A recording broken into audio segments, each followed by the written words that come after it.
અમરેલી જિલ્લાના બાબરકોટ ગામે આજે રાષ્ટ્રીય ગૌરવનો પ્રસંગ જોવા મળ્યો। ગામના દેવી પૂજક સમાજના યુવાન લાલજી વાઘેલા ઇન્ડિયન આર્મીની સફળ તાલીમ પૂર્ણ કરી વતન પરત ફરતા ગામભરમાં આનંદની લાગણી છવાઈ। ગામના વિવિધ સમાજના લોકો એકતા અને ભાઈચારાની ભાવના સાથે ભવ્ય સ્વાગત સમારોહ યોજ્યો। જય દ્વારકાધીશ ગૌશાળા પરથી ખોડલધામ ખોડલીવાવ મંદિર સુધી લાલજીભાઈનું સામૈયું કરવામાં આવ્યું, જ્યાં ફૂલની સાથે તેમનું સન્માન થયું।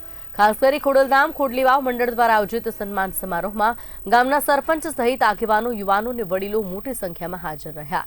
સાથે સાથે લાલજીભાઈ દ્વારા કબડ્ડી ક્ષેત્રે વિદ્યાર્થી બહેનોને જિલ્લા, ઝોન અને રાજ્ય કક્ષાએ પહોંચાડવામાં આપેલા માર્ગદર્શન અને પ્રોત્સાહન માટે વિશેષ આભાર વ્યક્ત કર્યો।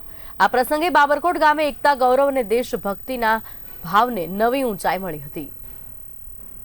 ભારત સરકાર તરફથી નવી નિમણૂક થયેલી એવી યોજના કે જે અગ્નિવીર તરીકે ઓળખાય છે, એવા અગ્નિવીરની અંદર ભારતના સરહદ ઉપર બાબરકોટ ગામના પ્રતિનિધિત્વ કરવા માટે લાલજીભાઈ વાઘેલા આપણી વચ્ચેથી ટ્રેનિંગ લઈ અને પરત ફર્યા, ત્યારે સમસ્ત ગામના લોકો એમનું ભવ્ય સ્વાગત કરી અને ખોડલીવાવ માતાજીના સાનિધ્યની અંદર સમસ્ત ગામના લોકો, સરપંચશ્રી, તાલુકા પંચાયતના ઉપપ્રમુખશ્રી તથા ગામના આગેવાનો અને કુટુંબીજનો એકત્ર થઈ અને લાલજીભાઈનું સ્વાગત કર્યું।